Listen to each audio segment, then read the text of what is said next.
Alors, exercice 41, on vous donne un produit scalaire ABAC, la longueur AC, l'angle BAC et on vous demande de calculer la longueur AB.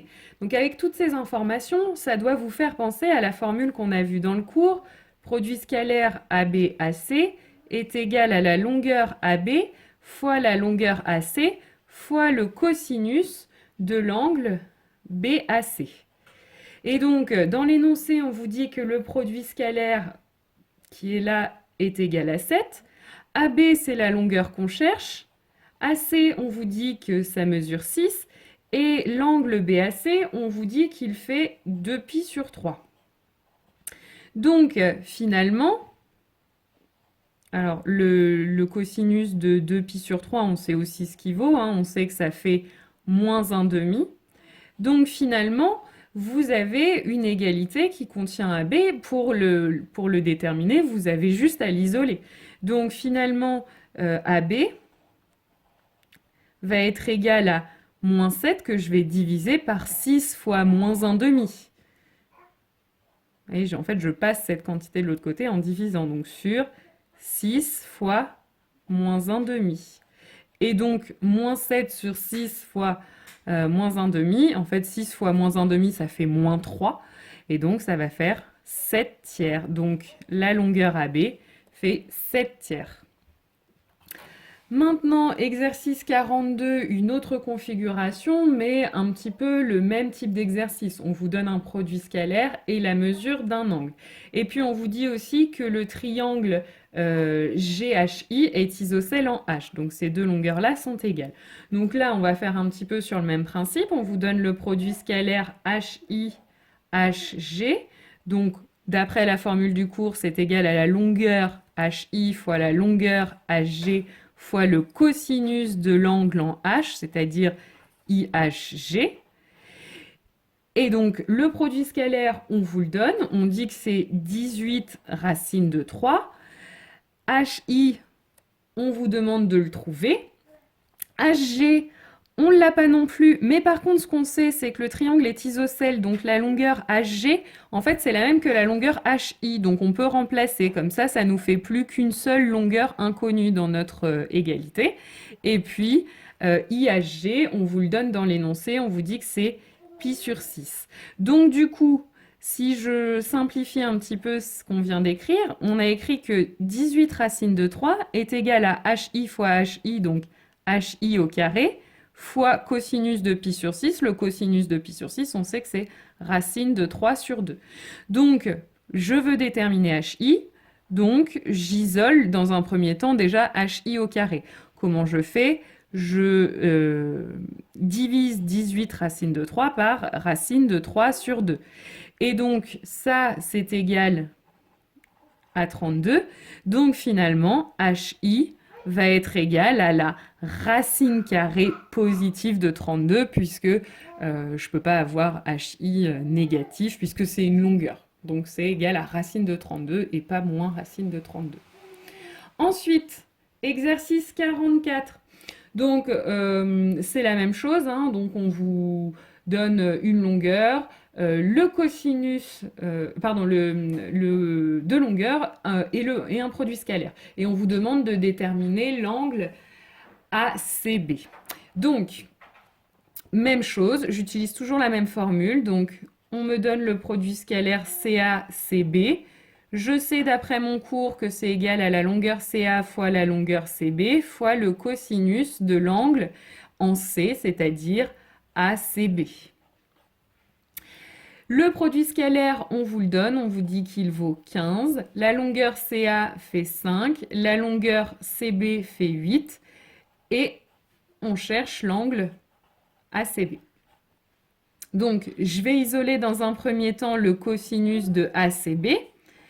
Donc, pour ça, je divise 15 par 5 fois 8. Et ça nous donne 0,375. Et maintenant, pour avoir l'angle ACB, je vais utiliser ma calculatrice, comme je vous l'ai montré à la fin du cours. Donc là, vous utilisez la touche, non pas cos, mais shift cos, pour aller sur arc cos. Et vous mettez donc Arcos de 0,375. Faites attention à ce que votre calculatrice soit bien réglée en degrés puisqu'on vous demande un angle en degrés dans cet exercice.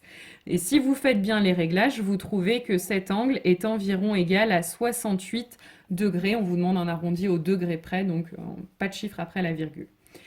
Donc pour le petit b, on refait exactement la même chose. Donc pareil, on a le même produit scalaire, donc on utilise la même formule. Cette fois-ci, le produit scalaire vaut moins 9, CA vaut 12, CB vaut 5.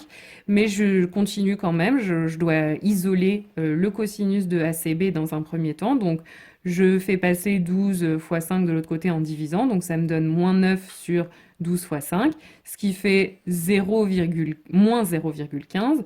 Et puis en prenant ma calculatrice, en utilisant Arcos de moins 0,15, je trouve que l'angle ACB fait 99 degrés. Alors encore une fois, au passage, on peut remarquer que là, je trouve un angle qui est plus petit que 90 degrés, qui est un angle aigu, et donc j'ai un produit scalaire positif. Donc c'est bien cohérent. Et puis là, j'ai un angle qui fait plus de 90 degrés, un angle obtus, il est entre 90 et 180 degrés, et j'ai un produit scalaire négatif. Donc mes résultats sont bien cohérents. Enfin, dernier exercice, l'exercice 69, donc c'est peut-être celui qui est le plus proche de ce que vous aurez en terminale, puisqu'en terminale, on utilise souvent les coordonnées. Donc là, vous avez les coordonnées de 3 points. Dans un premier temps, on vous demande de calculer le produit scalaire GE-GF. Donc, encore une fois, avant de calculer le produit scalaire, j'ai besoin de calculer les coordonnées des vecteurs GE et GF. Donc, on fait coordonnées de E moins les coordonnées de G. Donc, GE a pour coordonnées moins 2, 3. Et je fais la même chose pour GF. Coordonnées de F d'abord, donc 3 demi, 5 demi, moins les coordonnées de G, 1, 0. Donc, GF va avoir pour coordonnées 1 demi, 5 demi. Maintenant, je peux calculer le produit scalaire GE, GF. Et il est égal, donc, produit des abscisses, moins 2 fois 1 demi, plus produit des ordonnées, 3 fois 5 demi. Et ça me donne 13 demi. Deuxième question, maintenant on vous demande de calculer la longueur GE. Donc GE, je vous rappelle la formule que vous avez vue en seconde, hein, on soustrait les abscisses de G et de E, on les met au carré et on ajoute la soustraction des ordonnées de G et de E. Donc je vous rappelle, hein, l'ordre n'a aucune importance, donc on va faire les coordonnées de E moins les coordonnées de G, par exemple, mais ça marcherait très bien dans l'autre sens. Donc ça nous fait racine de 13. Et pour GF, même chose, racine carrée, donc soustraction des abscisses au carré, soustraction des ordonnées au carré. Donc là, encore une fois, pas d'importance dans l'ordre. Je commence par les coordonnées de F, mais j'aurais très bien pu commencer par les coordonnées de G. En tout cas, je trouve racine de 26 sur 2. Et enfin, dernière question, on vous demande en déduire la mesure exacte en radians de l'angle EGF. Donc, là encore une fois, j'ai un produit scalaire, j'ai deux longueurs, donc, et on me demande de trouver un angle, donc ça me fait penser à la formule du produit scalaire GE-GF égale la longueur GE fois la longueur GF fois le cosinus de l'angle EGF, l'angle en G. Et donc, le produit scalaire, on a trouvé qu'il faisait 13 demi.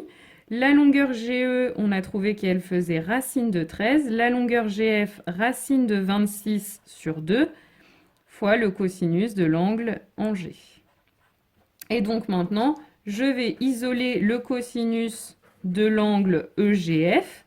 Donc pour ça, je vais diviser 13 demi par racine de 13 fois racine de 26 demi. Donc faites très attention en tapant ça sur la calculatrice. En général, vous faites des fautes parce que vous le tapez mal. Donc là, l'idée, hein, c'est vraiment vous tapez d'abord sur la touche fraction de votre calculatrice vous allez avoir deux petites cases comme ça qui vont apparaître. Vous vous placez dans celle-ci pour écrire 13,5 et ensuite vous vous placez dans celle-là pour taper cette opération-là. Sinon, vous risquez de faire des fautes. Donc, en tout cas, si vous le tapez, vous trouvez racine de 2 sur 2. Et racine de 2 sur 2, vous devez savoir maintenant que c'est le cosinus de pi sur 4. Donc, l'angle EGF mesure pi sur 4 radians.